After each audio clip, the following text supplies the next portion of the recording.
കർത്താവിൻ്റെ സന്നിധിയിൽ പ്രാർത്ഥനയ്ക്കായിട്ട് സഭയായിട്ട് നമുക്ക് ഒത്തുകൂടുവാൻ കർത്താവ് നൽകിയ കൃപയ്ക്കായിട്ട് ഞാൻ ദൈവത്തിന് സ്തോത്രം ചെയ്യുന്നു.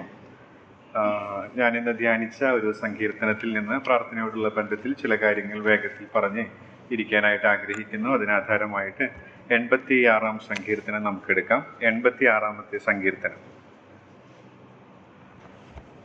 ഈ സങ്കീർത്തനം നാം പലപ്പോഴും വായിക്കുകയും ധ്യാനിക്കുകയും ചെയ്തിട്ടുള്ള ഒരു സങ്കീർത്തനമാണ്. ഈ സങ്കീർത്തനത്തിൽ വളരെ ആത്മാർത്ഥമായിട്ടുള്ള ദൈവത്തോട് തൻ്റെ ഹൃദയം പകരുന്ന ദാവീദിനെയാണ് നമുക്ക് കാണാനായിട്ട് സാധിക്കുന്നത്. ഏകദേശം 15-ലധികം അപേക്ഷകൾ, ചിലത് ആവർത്തിച്ചിട്ടുണ്ടെങ്കിലും നമുക്ക് ഈ സങ്കീർത്തനം പരിശോധിക്കുമ്പോൾ കാണാനായിട്ട് സാധിക്കും. എല്ലാ അപേക്ഷകളും യഥാർത്ഥമായ ആവശ്യബോധത്തോടെ ഉള്ളതാണെന്നുള്ളത് നാം ഒന്ന് പരിശോധിക്കുമ്പോൾ മനസ്സിലാക്കാനായിട്ട് സാധിക്കുന്നതാണ്. പ്രധാനമായിട്ട് 4 ഭാഗങ്ങളായിട്ട് നമുക്ക് ഇത് തിരിച്ച് ചിന്തിക്കാനായിട്ട് സാധിക്കും. 1 മുതൽ 7 വരെയുള്ള വാക്യങ്ങൾ ദാവീദ് തൻ്റെ വലിയ ആവശ്യം ദൈവം കേൾക്കണം, പ്രവർത്തിക്കണം എന്ന് ആഗ്രഹിക്കുന്നു, അതിനായിട്ട് നിലവിളിക്കുന്നതായിട്ട് നമുക്ക് മനസ്സിലാക്കാനായിട്ട് സാധിക്കും. 8 മുതൽ 10 വരെ ദൈവം സത്യ ദൈവമാണ്, കർത്താവാണ് എന്ന് പറഞ്ഞ് അവനെ സ്തുതിക്കുന്നത് നമുക്ക് വായിക്കാനായിട്ട് സാധിക്കുന്നുണ്ട്.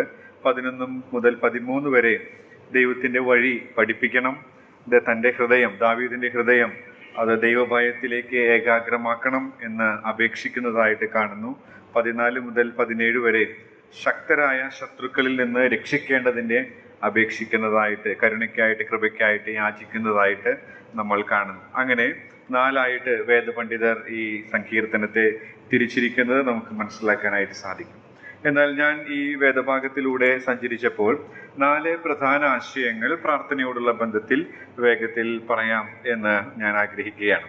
കഴിഞ്ഞ ദിവസങ്ങളിൽ എന്നെ പലപ്പോഴും എൻ്റെ മനസ്സിലേക്ക് വന്ന ഒരു പാട്ട് എന്ന് പറയുന്നത് ചെറിയാൻ സാർ എഴുതിയ ഞാൻ എന്നും സ്തുതിക്കും എന്നുള്ള ആ ഗാനമാണ്. അതിലെ ഒരു അടി ഇങ്ങനെയാണ്: തൻ തിരു സന്നിധവും വീണേ എൻ്റെ ഖിന്നത തീരു നേരാണേ.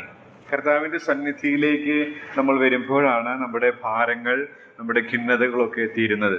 തുടർന്ന് താൻ എഴുതിയിരിക്കുന്നത് ഇങ്ങനെയാണ്: തൻ മൊഴി എൻ നെഞ്ചിൽ തൂകുന്ന തേനെ. കർത്താവിൻ്റെ മൊഴി നമ്മുടെ നെഞ്ചിൽ അത് നൽകുന്ന തേനാണ് എന്ന് താൻ പറയുവാനിടയായിട്ട് തരും.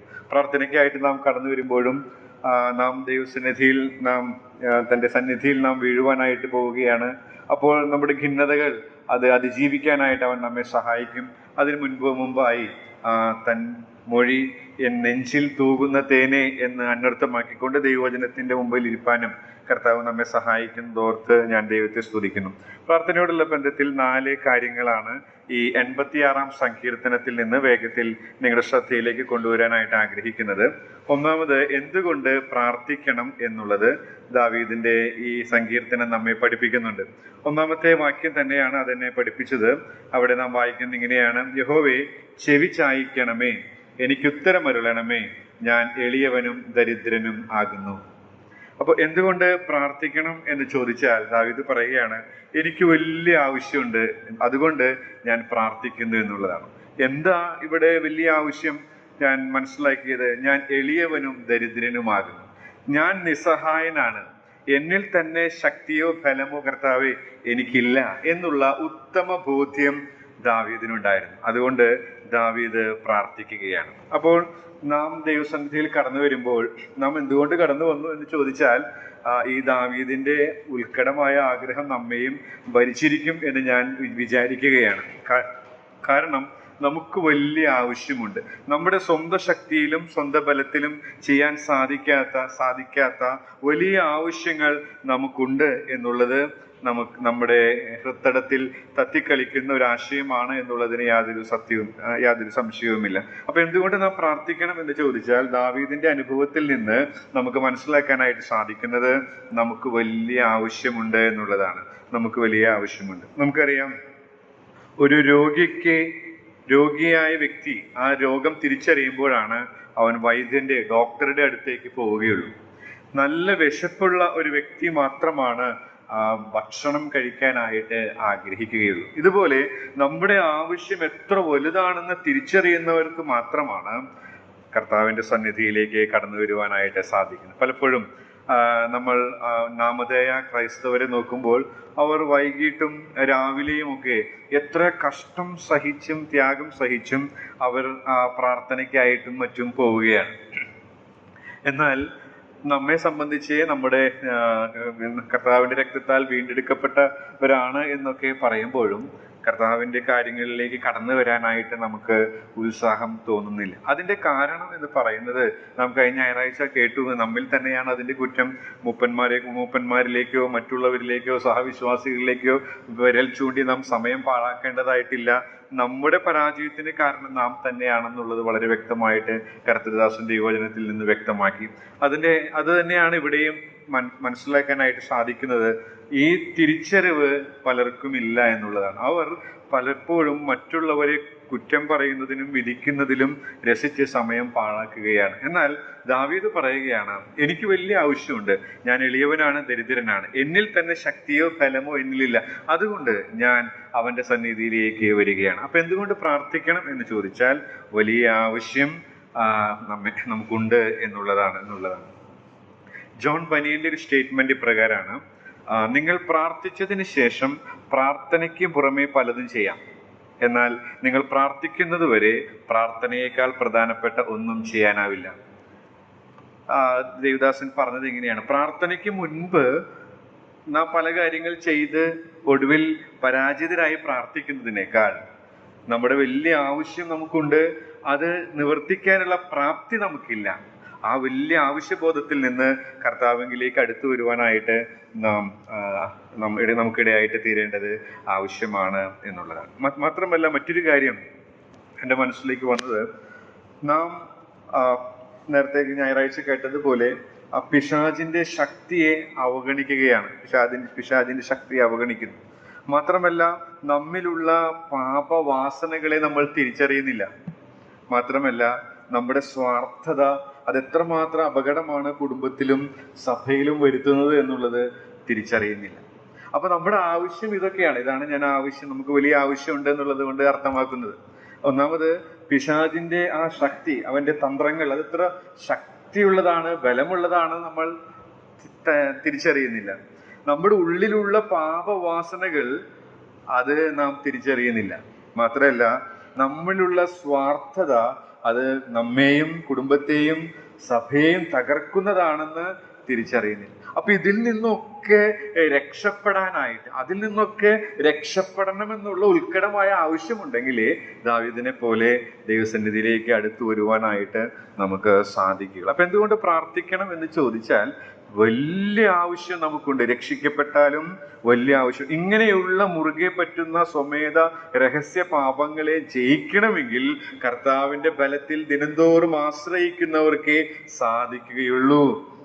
അത് തിരിച്ചറിയുന്നവർക്ക് മാത്രമാണ് വാസ്തവമായിട്ട് അവന്റെ സന്നിധാനത്തിൽ കൂടെ അടുത്തു വരുവാനായിട്ട് സാധിക്കുന്നത്. രണ്ടാമത് ഈ സങ്കീർത്തനത്തിൽ നിന്ന് നമുക്ക് മനസ്സിലാക്കാനായിട്ട് സാധിക്കുന്നത് ആരോടാണ് പ്രാർത്ഥിക്കുന്നത്, എന്തുകൊണ്ട് പ്രാർത്ഥിക്കണം എന്നുള്ളതിന് ഒരു കാരണം ഞാൻ പറഞ്ഞു. രണ്ടാമത് ആരോടാണ് പ്രാർത്ഥിക്കേണ്ടത് എന്നുള്ളതും ഈ പ്രാർത്ഥനാ സങ്കീർത്തനത്തിൽ നമുക്ക് മനസ്സിലാക്കാനായിട്ട് സാധിക്കും. ദൈവത്തിന്റെ ഒരുപാട് ഗുണവിശേഷങ്ങൾ നമുക്ക് ഇവിടെ കാണാനായിട്ട് സാധിക്കുന്നു. ഞാനത് വിശദീകരിക്കുന്നില്ല, ഒന്ന് പറഞ്ഞു പോകാം. നല്ലവനായ ദൈവം, നിങ്ങൾ വായിക്കുമ്പോൾ അത് കണ്ടെത്താനായിട്ട് സാധിക്കും. ക്ഷമിക്കുന്നവനായ ദൈവം, മഹാദയാലുവായ ദൈവം, അതുല്യനായ ദൈവം, മഹാനായ ദൈവം, നിസ്തുല്യനായ ദൈവം. ഇങ്ങനെ 5, 8, 10 വാക്യങ്ങൾ നാം പരിശോധിച്ചാൽ ഈ സത്യങ്ങളൊക്കെ നിങ്ങൾക്ക് അവിടെ കണ്ടെത്താനായിട്ട് സാധിക്കും. അപ്പൊ ആരോടാണ് നാം പ്രാർത്ഥിക്കുന്നത്, അല്ലെങ്കിൽ ആരോടാണ് ദാവീദ് ഈ വലിയ ആവശ്യം ഉണർത്തിച്ചത് എന്ന് ചോദിച്ചാൽ തനിക്കറിയാവുന്ന ആ ദൈവത്തെയാണ്. ആ ദൈവത്തിന്റെ ചില പ്രത്യേകതകൾ, അവൻ നല്ലവനാണ്, അവൻ ക്ഷമിക്കുന്നവനാണ്, മഹാദയാലുവാണ്, അതുല്യനാണ്, മഹാനും ഭയങ്കരനുമാണ്, നിസ്തുല്യനാണ്. അപ്പോ നാം ആരോട് പ്രാർത്ഥിക്കുന്നു എന്നുള്ളതും നാം ഓർത്തിരിക്കേണ്ടത് ആവശ്യമാണ് എന്നുള്ളതാണ്. അടുത്തതായിട്ട് ഞാൻ നിങ്ങളുടെ ശ്രദ്ധയിലേക്ക് കൊണ്ടുവരുവാനായിട്ട് ആഗ്രഹിക്കുന്ന ഒരു കാര്യം എന്ന് പറയുന്നത്, എങ്ങനെ പ്രാർത്ഥിച്ചു, ദാവീദ് എങ്ങനെ പ്രാർത്ഥിച്ചു, അപ്പൊ അതിൽ നിന്ന് നാം എങ്ങനെ പ്രാർത്ഥിക്കണം എന്നുള്ളതും നമുക്ക് ഈ സങ്കീർത്തനത്തിൽ നിന്ന് മനസ്സിലാക്കാനായിട്ട് സാധിക്കും. എന്തുകൊണ്ട് പ്രാർത്ഥിക്കണമെന്നാണ് ആദ്യം പറഞ്ഞത്. വലിയ ആവശ്യമുണ്ട്. ആരോട് പ്രാർത്ഥിക്കണം എന്നുള്ളതും ഈ സങ്കീർത്തനം നമ്മെ പഠിപ്പിക്കുന്നു. താൻ അറിഞ്ഞ ദൈവത്തോട്, ആ ദൈവത്തിന്റെ ഒരുപാട് പ്രത്യേകതകൾ നമുക്ക് ഇവിടെ കാണാനായിട്ട് സാധിക്കുന്നു. എങ്ങനെ പ്രാർത്ഥിക്കണം എന്നുള്ളതും ഈ സങ്കീർത്തനം നമ്മെ പഠിപ്പിക്കുന്നുണ്ട്.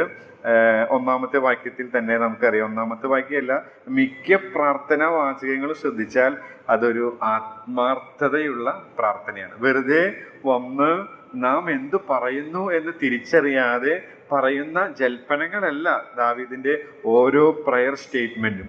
അത് വളരെ ആത്മാർത്ഥതയുള്ളതാണ് എന്നുള്ളത് നമുക്ക് മനസ്സിലാക്കാനായിട്ട് സാധിക്കും. രണ്ടാമത്തേത്, മൂന്നാമത്തെ വാക്യത്തിലേക്ക് വരുമ്പോൾ ഈ പ്രാർത്ഥനയുടെ മറ്റൊരു പ്രത്യേകത നമുക്ക് കാണാൻ സാധിക്കുന്നത്, മൂന്നാം വാക്യത്തിൽ നാം ഇങ്ങനെ വായിക്കുന്നു, കർത്താവ് എന്നോട് കൃപയുണ്ടാകണമേ, ഇടവിടാതെ ഞാൻ നിന്നോട് നിലവിളിക്കും. ഇടവിടാതെ, അപ്പൊ നിരന്തരമായ ഇടവിടാതെ പ്രാർത്ഥിക്കുന്ന ദാവീദിനെ നമുക്ക് കാണാനായിട്ട് സാധിക്കും. ഇത് തന്നെ പൗലോസ് അപ്പോസ്തലനും തെസ്സലോനിക്ക ലേഖനത്തിൽ പറയുന്നത് നമുക്ക് മനസ്സിലാക്കാനായിട്ട് സാധിക്കും. അപ്പോൾ ആത്മാർത്ഥതയുള്ള പ്രാർത്ഥനയാണെന്ന് മാത്രമല്ല, നിരന്തരമായിട്ടുള്ള പ്രാർത്ഥന. ഈ വലിയ ആവശ്യബോധം തനിക്കുണ്ടായതുകൊണ്ട് താൻ നിരന്തരം പ്രാർത്ഥിക്കുകയാണ്. 12-ാം വാക്യത്തിലേക്ക് വരുമ്പോൾ മറ്റൊരു പ്രത്യേകത നാം കാണുന്നു.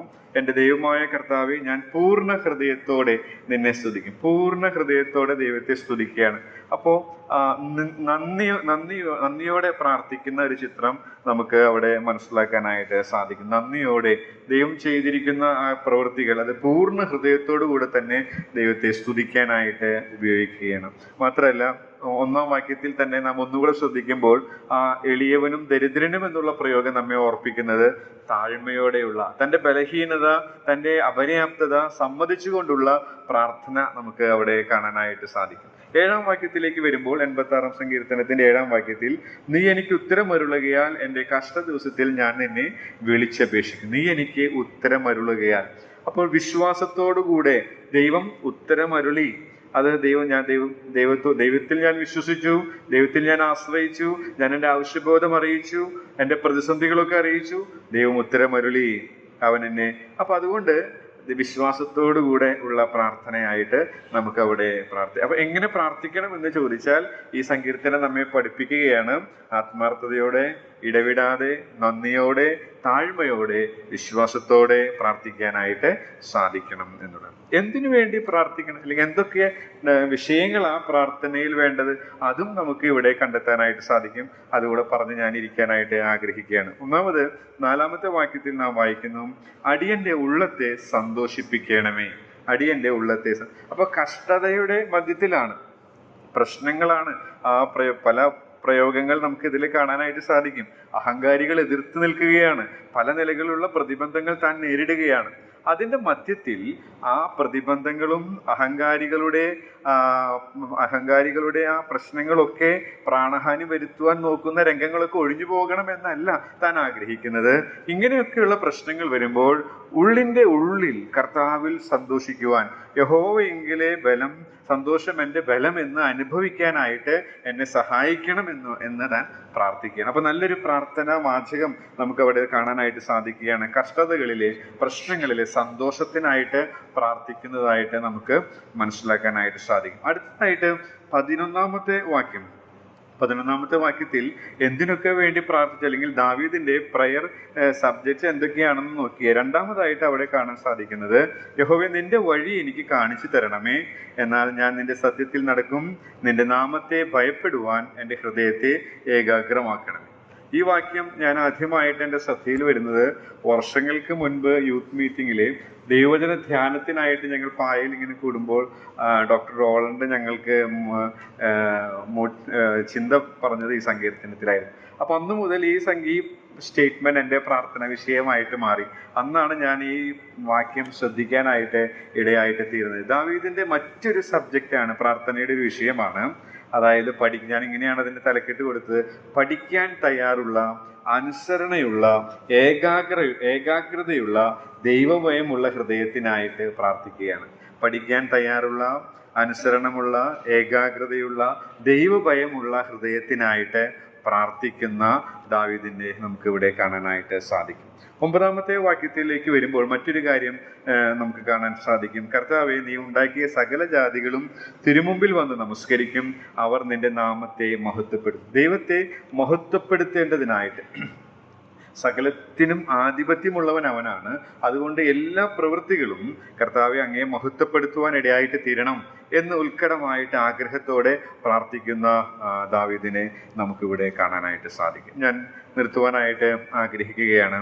എബ്രഹാം ലിങ്കൺ ഒരിക്കൽ ഇപ്രകാരമാണ് പറഞ്ഞത്: എനിക്ക് പോകാൻ മറ്റൊരു സ്ഥലവുമില്ലെന്ന അതിശക്തമായ ബോധ്യം എന്നെ പലവട്ടം മുട്ടുകുത്തിച്ചു എന്നുള്ളതാണ്. എനിക്ക് പോകാൻ മറ്റൊരു സ്ഥലവുമില്ലെന്ന അതിശക്തമായ ബോധ്യം എന്ന് വെച്ചാൽ അമേരിക്കയുടെ പ്രസിഡന്റാണ്, വളരെ ഉത്തരവാദിത്തങ്ങളുണ്ട്, പ്രശ്നങ്ങൾ പ്രതിസന്ധികളൊക്കെ ഉണ്ട്. എന്നാൽ തനിക്ക് പോകാൻ, ഈ പ്രശ്നങ്ങളൊക്കെ അതിജീവിക്കാനായിട്ട് പോകാൻ മറ്റൊരു സ്ഥലവും ഇല്ല എന്നുള്ള അതിശക്തമായ ബോധ്യം തനിക്കുണ്ടായിരുന്നുകൊണ്ട് താൻ പലവട്ടം ഒരു ദിവസം മുട്ടുകുത്തുവാൻ ഇടയായിട്ട് തീർന്നു, അല്ലെങ്കിൽ പ്രാർത്ഥിക്കുവാനായിട്ട് ഇടയായിട്ട് തീരുന്നു എന്ന് ഞാൻ വായിച്ചിട്ടുണ്ട്. അപ്പോൾ ഇന്ന് ഞാൻ പറയാനായിട്ട് ശ്രമിച്ചത് ചെറിയൊരു സങ്കീർത്തനമാണ്, 86-ാം സങ്കീർത്തനം. 86-ാം സങ്കീർത്തനം നാം പരിശോധിക്കുമ്പോൾ ദാവീദിന്റെ ഒരു പ്രാർത്ഥനയാണ്. ദാവീദിന്റെ പ്രാർത്ഥനയിൽ, നമ്മുടെ പ്രാർത്ഥനയിൽ പിടിച്ചുകൊള്ളാൻ പറ്റുന്ന ഒരുപാട് സത്യങ്ങൾ നമുക്ക് കാണാനായിട്ട് സാധിക്കും. നമുക്കറിയാം, നാം പ്രാർത്ഥിക്കാനായിട്ട് കടന്നു വരുമ്പോൾ നാം പലപ്പോഴും ഓർത്തിട്ടുള്ളൊരു സ്റ്റേറ്റ്മെന്റ് ആണ്: പ്രാർത്ഥന ദൈവത്തെ മാറ്റുന്നില്ല, പക്ഷേ പ്രാർത്ഥന നമ്മെ മാറ്റുന്നു. ദാവീദിന്റെ ഈ പ്രാർത്ഥനയിലുള്ള ഈ പ്രത്യേകതകൾ, ഈ പറഞ്ഞ ആശയങ്ങൾ, അത് നമ്മുടെ ജീവിതത്തെ മാറ്റുവാൻ മതിയായതാണ്. അതിനായിട്ട് വചനം പറഞ്ഞ എന്നെയും കേട്ട നിങ്ങളെയും ദൈവത്തിന്റെ ആത്മാവ് സഹായിക്കുമാറാകട്ടെ.